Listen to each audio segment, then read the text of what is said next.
대통령이 의회 허락도 없이 마음대로 관세를 매길 수 있을까요? 바로 이 질문 하나가 미국을 정말 큰 헌법적 위기까지 몰고 갔는데요. 대법원이 과연 어떤 판결을 내렸는지 지금부터 아주 쉽고 명쾌하게 파헤쳐 보겠습니다. 이 모든 논란의 시작에는요, 바로 이런 강력한 믿음이 자리 잡고 있었습니다. 그러니까 국가 경제를 지키려면 대통령한테는 신속하고 또 아주 유연하게 쓸 수 있는 독자적인 관세 권한이 꼭 필요하다. 바로 이거였죠.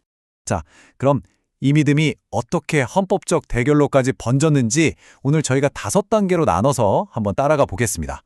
대통령의 마법 집행위가 뭔지부터 시작해서 대법원의 최종 결정, 그리고 그게 몰고 온 엄청난 경제적 후폭풍까지.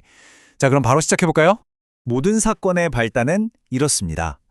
트럼프 대통령이 자신의 관세 정책을 밀어붙이려고 사실은 잘 알려지지 않았지만 아주 막강한 법 하나를 꺼내들면서부터 시작됐어요.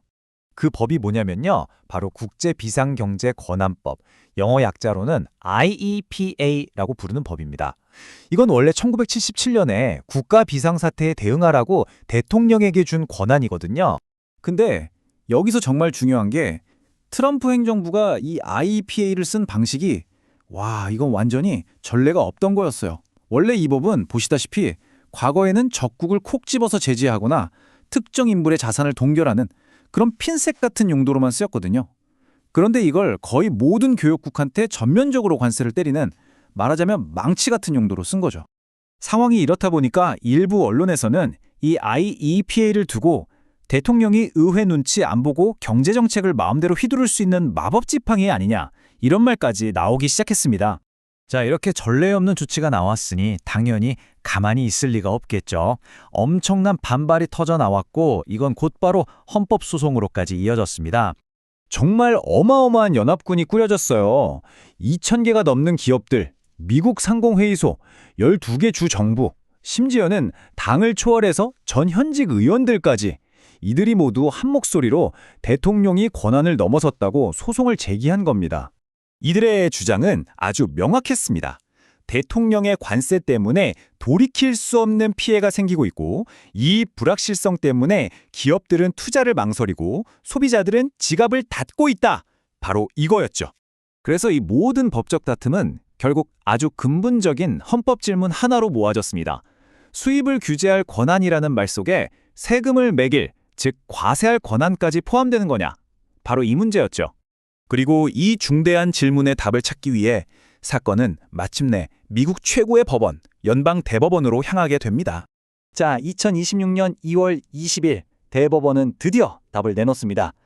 과연 IEPA가 대통령에게 세금을 부과할 권한까지 준 게 맞을까요? 대법원은 대통령의 손을 들어줬을까요? 결론부터 말씀드리면 대답은 아주 명확한 아니오였습니다. 6대3, 압도적인 차이였죠. 근데 여기서 이 표를 보시면 정말 흥미로운 점이 하나 있어요. 이게 단순히 정치적인 결정이 아니었다는 걸 명확하게 보여주거든요. 다수 의견을 낸 6명 중에는 놀랍게도 트럼프 대통령이 직접 임명했던 대법관이 2명이나 포함되어 있었습니다. 이념을 떠나 법리적으로 판단했다는 거죠. 그렇다면 대법원의 논리는 뭐였을까요? 아주 간단하고 명확합니다. 첫째, 미국 헌법상 세금을 매기는 권한, 그러니까 돈주머니를 쥐는 권한은 오직 의회에만 있다는 겁니다. 둘째, 대통령이 이렇게 막강한 경제적 권한을 행사하려면 법에 아주 명확하게 그렇게 해도 된다고 쓰여 있어야 하는데 IEPA에는 그런 내용이 없다는 거죠. 규제라는 단어랑 과세라는 단어는 완전히 다른 뜻이라는 점도 분명했고요. 사실 이전에는 어떤 대통령도 이 법을 관세 매기는 데 쓴 적이 없었거든요. 자, 이 판결은 단순히 법정에서만 끝나는 이야기가 아니었습니다. 미국 경제, 아니 세계 경제 전체에 그야말로 엄청난 충격파를 던졌습니다. 우선 첫 번째, 당장 정부가 물어줘야 할지도 모르는 돈이 최소 7,500억 달러, 우리 돈으로 거의 1,000조 원에 가까운 돈이죠. 기업들한테 걷었던 관세를 다시 뱉어내야 할 수도 있는 상황에 처한 겁니다. 두 번째, 이 무역 전쟁으로 인한 불확실성은 이미 세계 경제에 그림자를 들이우고 있었습니다.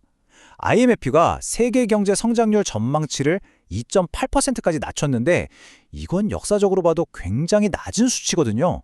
그리고 세 번째 보세요. 세계에서 가장 큰 두 경제대국, 미국과 중국 간의 교역이 무려 80%나 줄어들 걸로 예상됐습니다. 정말 엄청난 수치죠. 이래서 우리가 이 문제를 중요하게 봐야 하는 겁니다. 법원의 결정 하나가 이렇게 세계 경제를 통째로 흔들어 버릴 수 있는 거죠. 자, 그럼 이제 대법원 판결도 나왔으니 무역 전쟁은 끝난 걸까요? 만약 그렇게 생각하셨다면 천만의 말씀입니다. 싸움은 이제부터 시작이었어요. 대통령의 반응은 아주 즉각적이고 또 단호했습니다.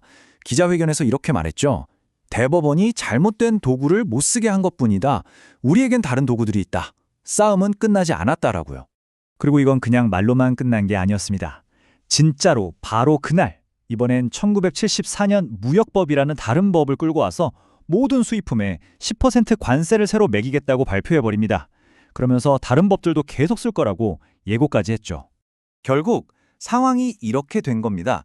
대법원 판결이 ITEPA라는 문을 굳게 닫아버렸지만 오히려 무역과 대통령 권한을 둘러싼 싸움이 다른 여러 개의 문을 통해 더 복잡하고 더 예측하기 어려운 국면으로 들어가게 만든 셈이죠. 그래서 오늘 저희가 던지는 마지막 질문은 이겁니다. 이번 대법원의 역사적인 판결이 정말로 의회와 대통령 사이의 헌법적 경계선을 명확하게 다시 그은 걸까요? 아니면 그저 싸움의 무대만 다른 곳으로 옮겨놓은 것에 불과할까요? 여러분의 생각은 어떠신가요?